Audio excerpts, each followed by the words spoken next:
In the previous video, I emphasized that organizations have choices when it comes to managing human resources, and we distinguish between a low-road approach and a high-road approach. Now, turning to the individual and away from the organization level, managers too have choices in how they can manage their staff and manage human resources. And this video provides a quick introduction to thinking about different managerial styles.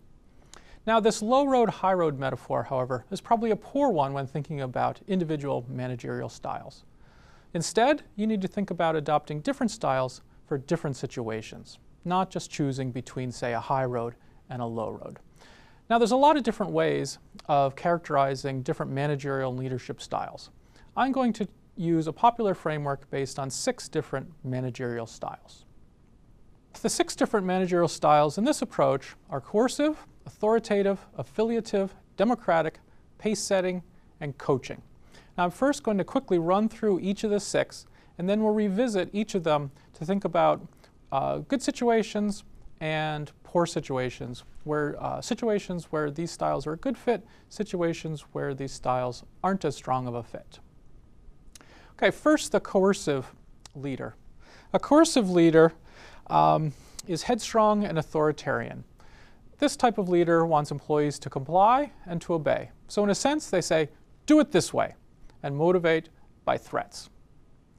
Now, authoritative managers, not authoritarian, but authoritative managers, are confident, competent, and have a strong vision.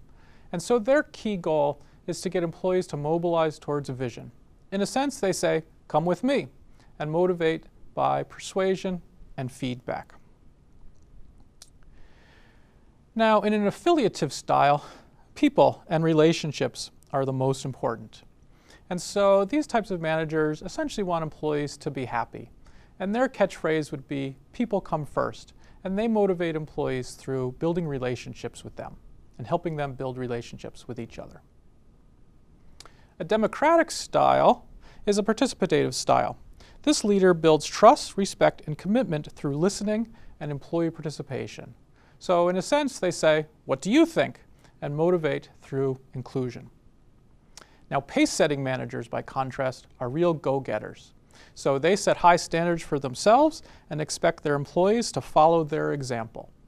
And so, in a sense, they say, do as I do and do it now. And they motivate by setting high standards. Lastly, a coach sets out to develop employees. And so their catchphrase is, try this, and they motivate opportunities through opportunities for long-term development and emphasize that over short-term results. Now, I really want to emphasize that there's no best managerial style. You need different styles or even different combinations of styles for different situations. Now, a coercive style, for example, is beneficial in a crisis. If the cost of failure, the cost of deviation is high, then having a strong leadership style where people know exactly what they need to do can be beneficial. However, employees can become resentful of this. They become resentful of micromanaging. And so in those types of situations, a coercive style is not very strong. Now, authoritative style can be beneficial if you need quick results, and it can be beneficial if the manager has credibility and therefore is really confident and competent in his or her work performance and sets a good role model, sets a good example.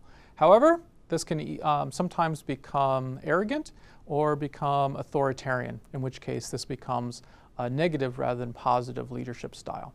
This can be especially the case if you're working with peers or even working with people more experienced than you, and they might mistake your authoritative style for an arrogant style.